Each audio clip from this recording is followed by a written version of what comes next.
Hey kids, by chance, do you have any funny, weird, or even cuckoo crazy stories from preschool that you'd like to tell me about in the comments? You're supposed to answer. I'd like to say I have a fine number of preschool stories to tell, and maybe you do too. Unless you can't even remember what you were doing 5 seconds ago. Wait, what was I doing again? So, around this time, I was 4 years old or so. I had a ponytail, twinkle toe Skechers, the whole shebang. And I went to my church's preschool, where they taught us about numbers and Jesus, I guess? And there was this one thing on the wall called behavior clips, where the purple smiley meant your behavior is perfect, and the red frowny meant your behavior is bad. And it's supposed to teach us about good behavior. I don't really think you'd get anything if you were at purple. Well, actually, except for the teacher's approval. But if a kid was on red, then the teachers would have a talk with their parents. And I was that kid. To help you understand the story a bit better, I'm going to tell you a little bit about myself. I have a diagnosed disorder called ADHD, which stands for Attention Deficit Hyperactivity Disorder. Having ADHD means that your brain has reduced levels of neurotransmitters, which help your brain process information and pay attention. I have both the attention deficit and the hyperactivity, but people with ADHD could have either one. So first, the attention deficit side makes it harder to stay on task, have good time management, be organized, concentrate, listen, and more things like that. Like, I could be in class, and the teacher yapping about some. When I was in school, my parents did everything to give me an education. They stole candy from babies, sniffed a 20-year-old pickle, sued Mac. How do snakes lay eggs? If you drop soap on the floor, is the floor clean or the soap dirty? How many holes are in a straw? Amber, you need to pay attention when I'm giving you essential information. Anyways, back to what I was saying. They ate an orphan! But the hyperactive and impulsivity side consists of talking or blurting out without thinking, excessive talking, finding it hard to sit still without fidgeting or moving, having mood swings, and impatience and outbursts. Like, I could be sitting still and then... Hey there, Amber. Wonderful weather we're having, isn't it?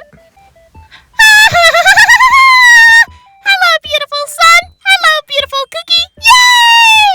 Yay! Basically, it feels like a random wave of energy just courses through my veins. It feels like I'm on something.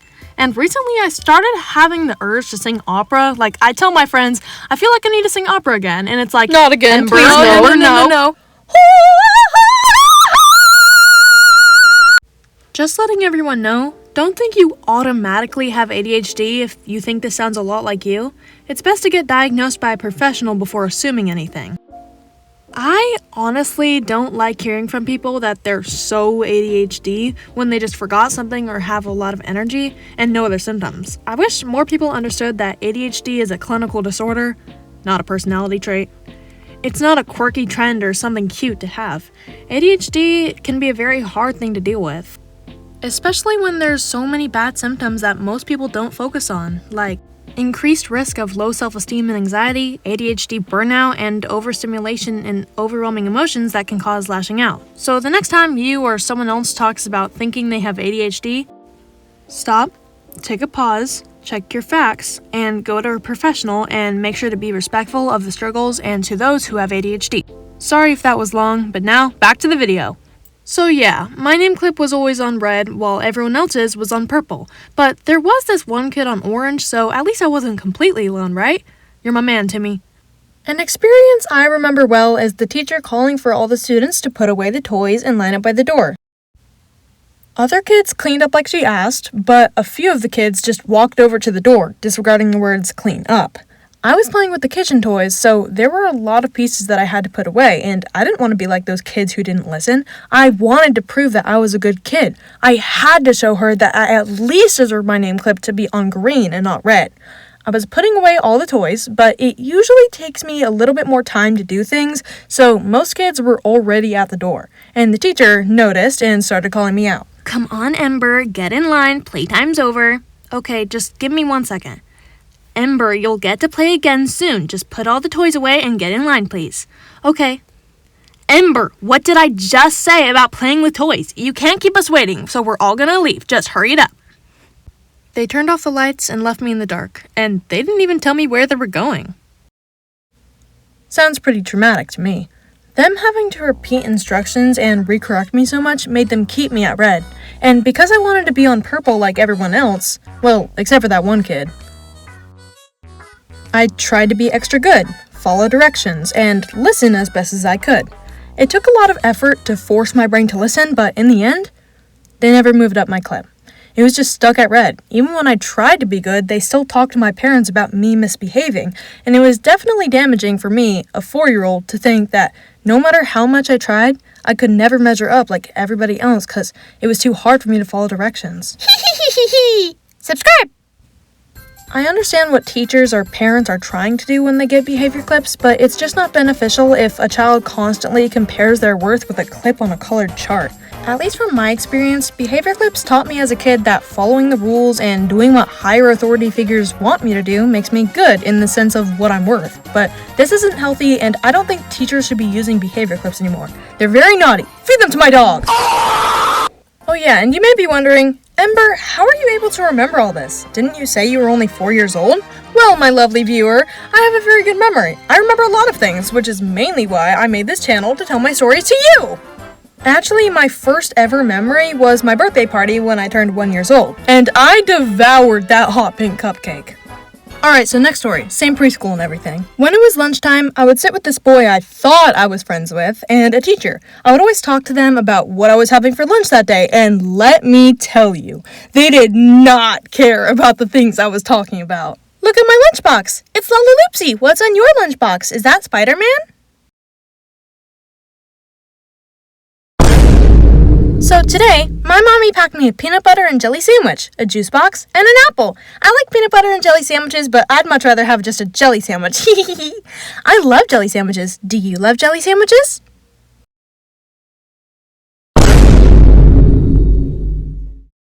What did you pack for lunch? Yeah, it was pretty lonely. Hey, you in the black shirt, you should subscribe. So, I had a lot of accidents. Every nap time, every day, I'd pee on the mats they have us sleep on. A little embarrassing, because most of these 4-year-old kids didn't have any accidents, surprisingly. And by most of the kids, I mean everyone but me, and you guessed it, Timmy! Yeah! And after they clean it and it's time for all the kids to go home at the end of the day, they'd have a talk with my parents, saying, Ember had another accident. And then they'd talk to me and say, Ember, you need to stop having accidents. Just try not to pee when you're sleeping, okay? What? I have no control of my body when I'm sleeping. I didn't mean to do it. That's why it's called an accident.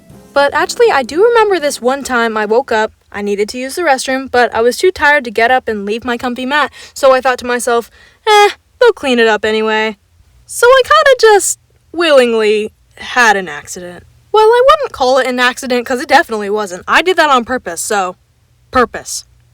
I had a purpose on my sleeping mat. I was 4, okay? Leave me alone! There's really not too much to that story, so I'm gonna move on. I went to another preschool before the last one I just talked about, and this one was pretty bad. Let's just call it Apple Care. Hey, psst! One day, I'll tell you more stories that I have about Apple Care. That's why I'm naming it, by the way. The teachers were very strict, and they definitely weren't the gentle and patient kind like the preschool teachers should have been. They followed the schedule, make sure not to let us out of their sight, and got paid. Probably not enough. You know how in school when you ask to go to the restroom and they're like, you can't go the first and last 10 minutes of class. When, if anything, that's the time you should go. Well, most of the time, we weren't allowed to use the restroom built in the classroom for some reason. And when we'd ask her why, she's like, never question your teachers, okay? They know better than you. So whenever nap time arrived, they gave us mats to sleep on, turn off the light, and gave us a strict set of rules. From what I remember, it was like, alright kids, I won't be tolerating any funny business, hear me? The rules are simple and no one here should be having issues with them. Okay, so here are the list of rules. No talking, no getting up, no opening your eyes, no whispering. It should be completely silent during nap time. No moving, no snoring, no breathing, no— Okay, that last part didn't happen, but you get it. So they'd sit in the middle of the room so they can watch us. That's not a sentence you want to hear. And we're all laying on our mats, about to go to sleep. We close our eyes, and you know what we hear? They were whispering to each other. Like, dude, remember all those rules you made? Well, madams, it's okay if you break the rules, but we can't? What kind of a hypocrite are you? I always had a hard time sleeping when I was there, and even now, it's impossible for me to sleep when it's still daytime. So I was closing my eyes, pretending to sleep, and I heard this commotion going on, and I peeked my eyes open to see what was happening. No, ma'am. You're supposed to be asleep. Go to bed. What's that? You can't go to sleep? Just close your eyes and be quiet, okay?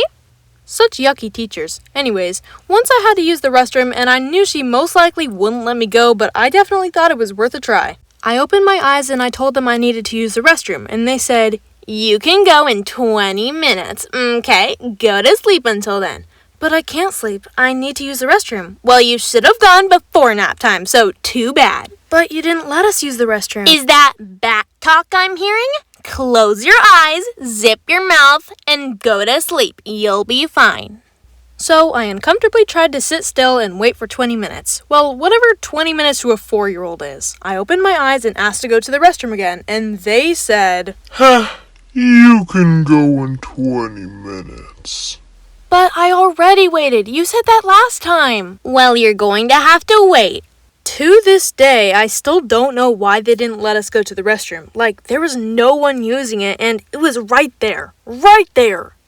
One day, the class was crafting, and I was sitting with my friend, making something out of paper. But before we got to finish, recess started, so me and my friend wanted to finish our craft before going out, and the teacher surprisingly allowed it. So we finished up our crafts, and we put it in our cubbies to dry, but then one of us, I don't exactly remember who, accidentally knocked over the glue bottle, and it spilled all over the table. So I quickly ran to the restroom, but there weren't any paper towels left. Uh-oh, if the teacher sees this, she's gonna get really mad. What should we do? There's only one thing left to do. This girl looked me dead in the eye and said, Eat it! She then started to continuously lick the table. Eat it? Yeah, I eat glue all the time and it actually tastes really good. Really? Doesn't it taste good? I guess. But I couldn't really taste the glue because the only thing I tasted was the table cleaner, and it was horrible. So we finished licking all of the glue off the table, and recess was ending, so all the kids went back inside, and the teacher grabbed some table cleaner wipes, handed them to everyone, and said, Okay, everyone, time to clean up the tables. And I was like, oh, so we just ingested chemicals for nothing. Well, I wouldn't say it was for nothing. I thought it was really good. Hi, thank you so much for watching. This was actually my first Storytime animated video, and if you have any preschool stories of your own, or if you're related to anything that I talked about, please let me know in the comments. I read all of them, and they give me so much motivation to work harder. Please subscribe, and I will see you later, alligators.